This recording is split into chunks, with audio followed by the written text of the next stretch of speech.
Hello everyone, welcome to lecture 2 on module 1 Introduction to Electrical Engineering Materials.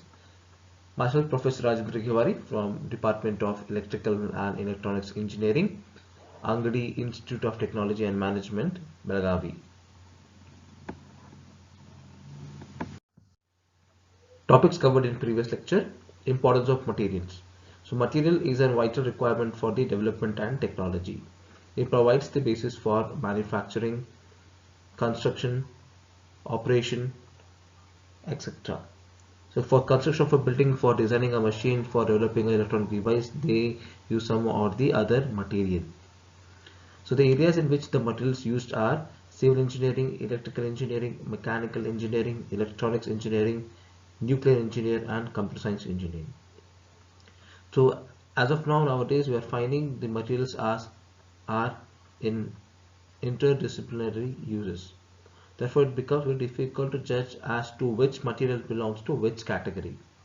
So, in order to know what is interdisciplinary, if you take an example of aluminium, which is generally known as a mechanical engineering material, but it finds its use in electrical engineering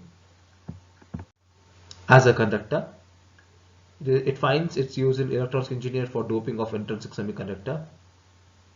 It finds its use in civil engineering for decorative items.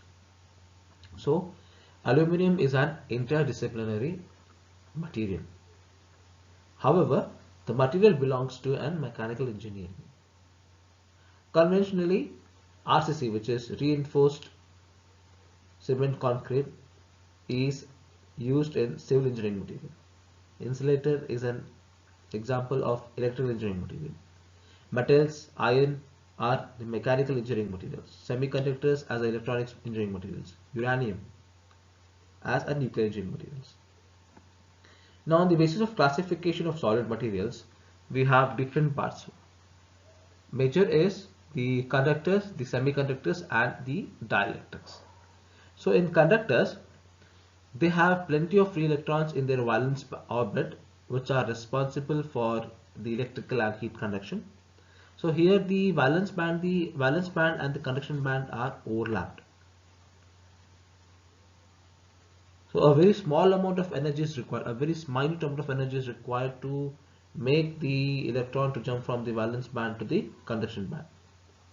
So the good examples of conductors are the copper, aluminum, gold, which are good electrical conductors. When we look at the semiconductor, these are the solids which have energy gap lying between the conductor and the insulator. Here the conductivity is more than the dielectric, but it is less than that of conductor. They are basically electronic materials such as electronic silicon and germanium. So they form intrinsic semiconductor as well as extrinsic semiconductor. Whereas in case of dielectric material, in this dielectric material, the valence electrons are tightly bound to their parent atom. Therefore, they require a very large electric field to remove these electrons from the atom. So the electrons dielectric are characterized by the full valence band, an empty conduction band and a large energy gap. The example of dielectric material could be solid, liquid and gaseous state.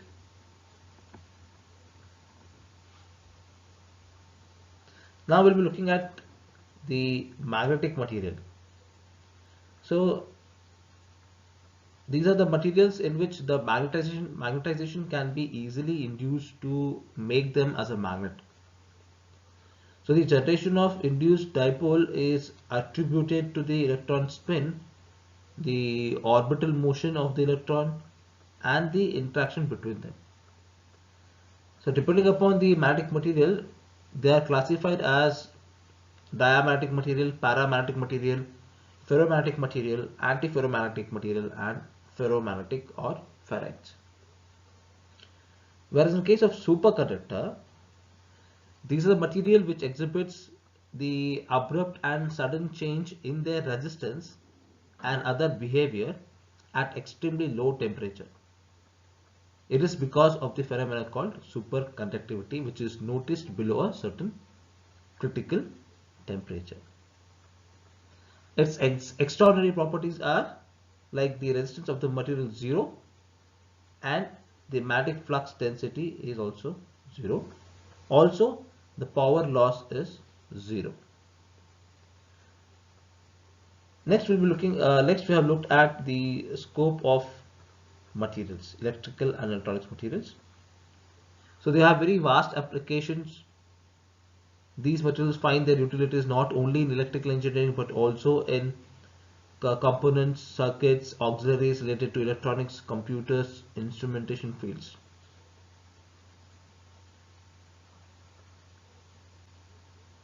They find very useful even in medical, mechanical, biotechnology fields also. So depending upon that area, the scope of electrical material has numerous applications. Next, we'll be looking at the requirement of engineering.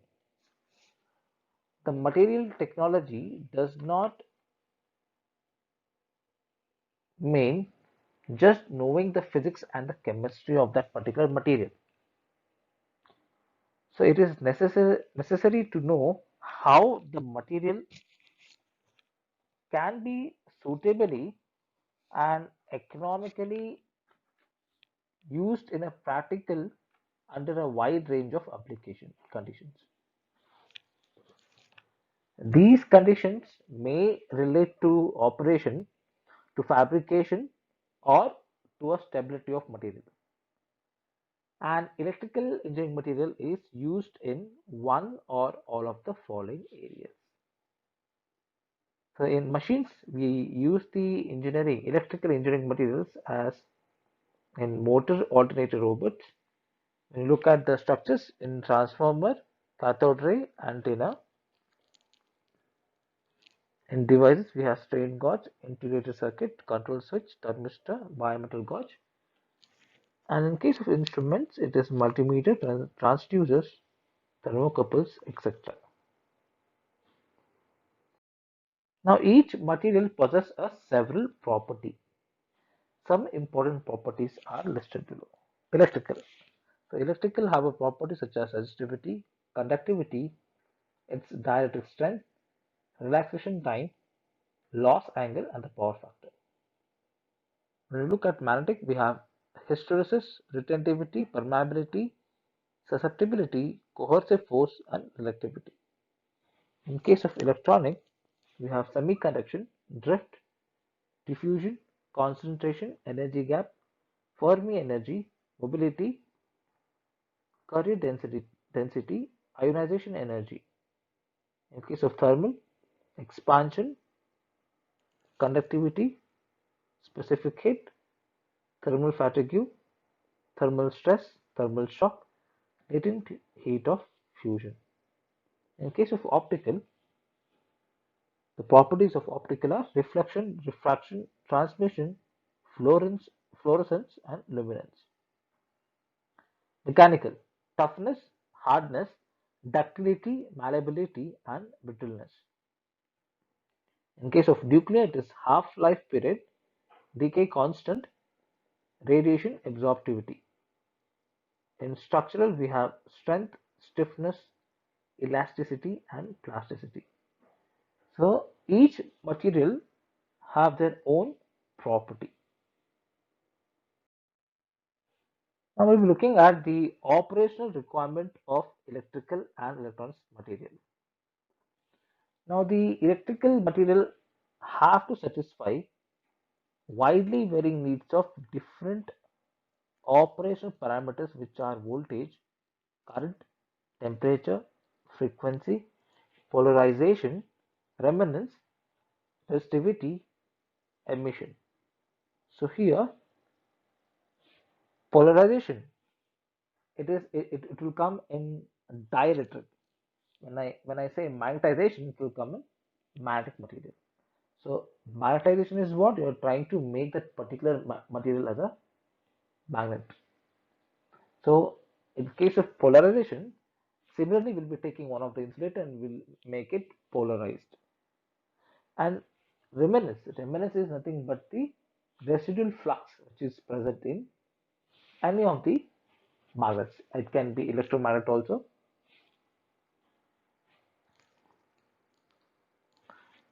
Accordingly, the materials have to be suitable for meeting the following requirements. So the material which is which are used for electrical and electronic materials are, they can be high and low voltage application, high and low conduction application, high and low temperature services, high and low frequency services, high and low resistivity devices, high and low emission application. So the meaning of high and low in above application and services may vary between the extreme values of parameter. For example, a high voltage conductor can carry a current at 1000 kilovolt in overhead transmission, but a low voltage conductor may subject to a voltage of 5 millivolt in case of an audio signal generator. Similarly, a dielectric may be subjected to a low of 50 to 60 hertz frequency as in electrical power supply and high frequency of 10 raised to 6 hertz in infrared systems.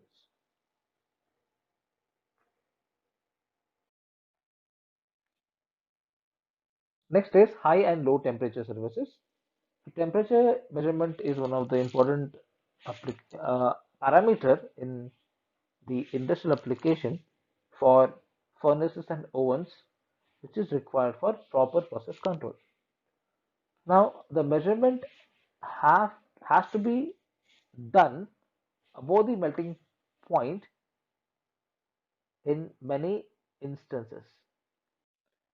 It may have a high value of 3400 degrees Celsius for tungsten and 2454 degrees Celsius for iridium, and a medium range of 1769 degrees Celsius for platinum and 1083 degrees Celsius for copper, or a low value of 30 degrees Celsius for gallium and minus 220 degrees Celsius for fluorine.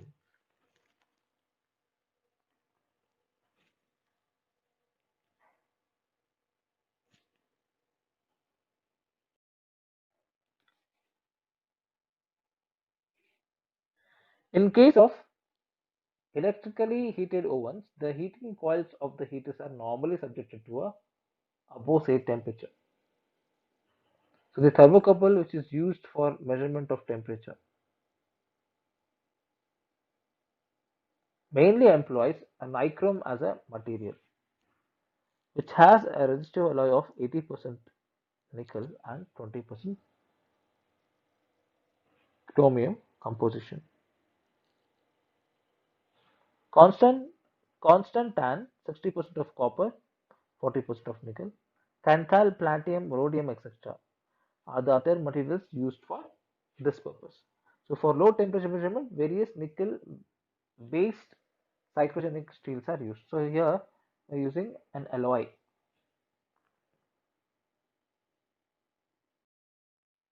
High voltage services. With increased demand of the electricity, the generation and the transmission requirement of voltages are increasing. It is because at high voltages the line losses are relatively reduced in the power system, which is economical, whereas the 400 kilovolt transmission line are very much in use, as well as 800 kV transmission line in India India are also in operation now. 1000 kilovolt line is operational in Russia. Even India is trying with 1000 kilovolt transmission by Tata company. So because of the increase in the power demand, the distribution voltages are also growing in value. So the distribution voltage are going to increase by 110 kV to 220 kV, etc. Since the transmission system Switchgear and the other electric systems are made up of conventional materials. They are bulky and expensive.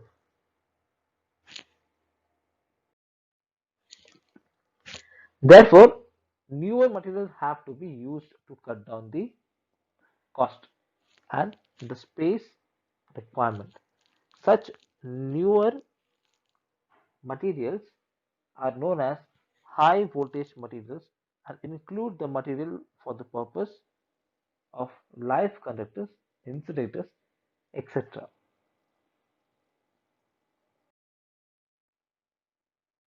Now, this is a table for high voltage material.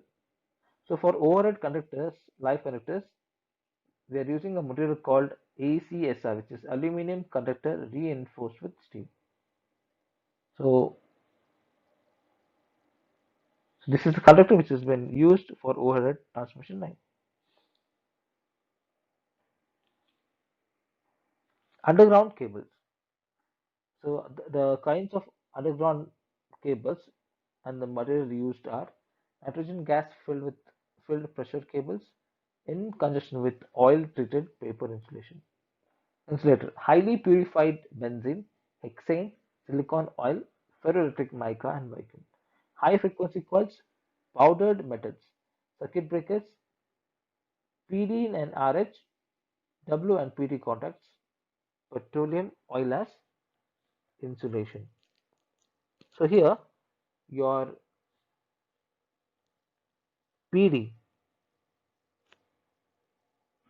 is podium and WPT is tungsten platinum contacts. Petroleum oil as insulation. Low loss capacitors are ferroelectric vacuum as insulations. Now again we are looking at classification of solids based on the energy gap, which we have discussed in 1.2.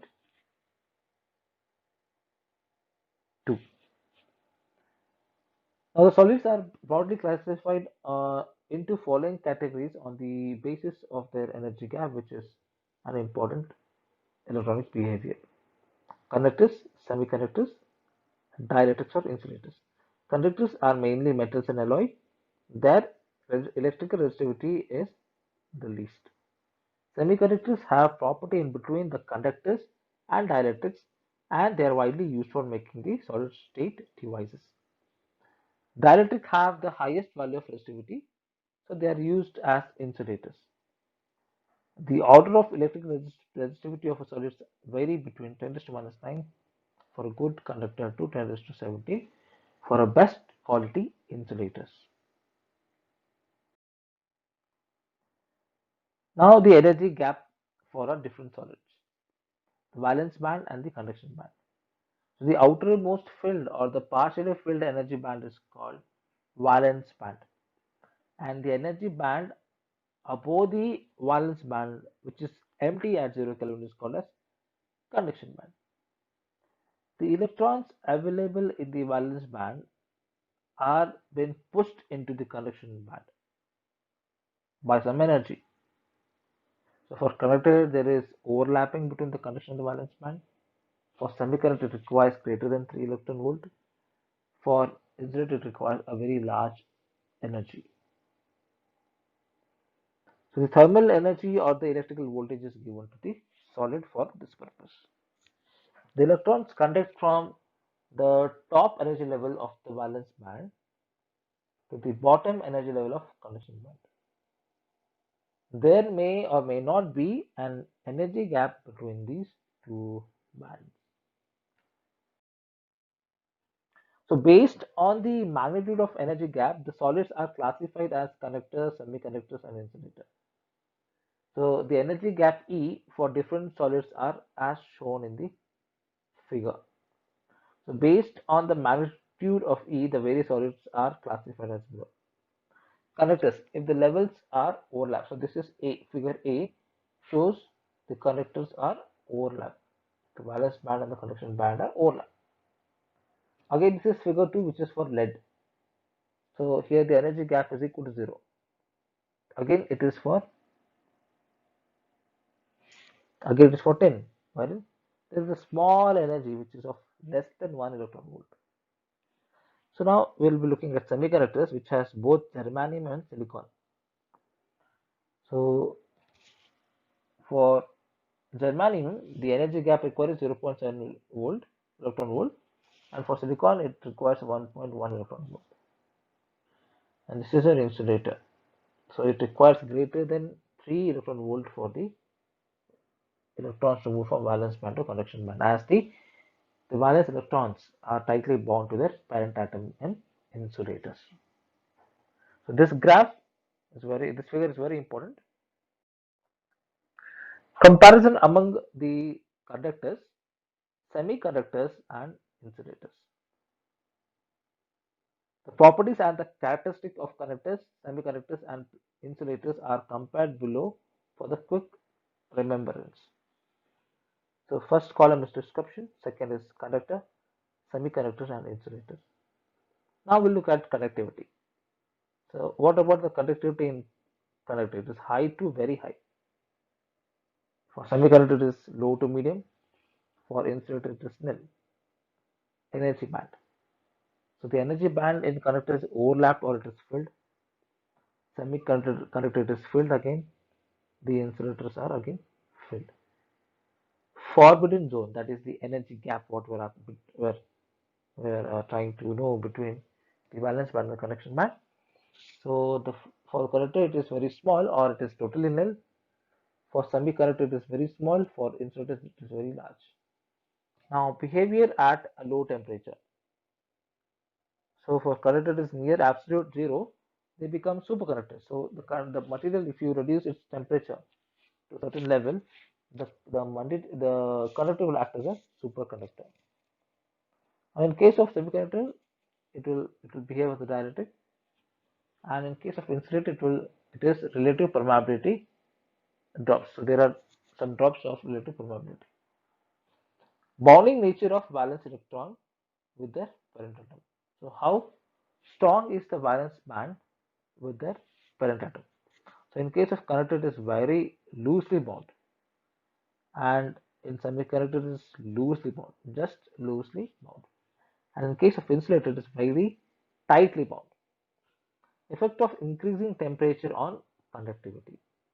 So by the increase of temperature on conductivity, the conductivity is going to decrease for conduction, and for semiconductor the conductivity is going to increase, and for the insulator the conductivity is going to increase. So both, in case of semiconductor and insulator, the conductivity is going to increase, but in case of conductor it is going to decrease, that is conductivity.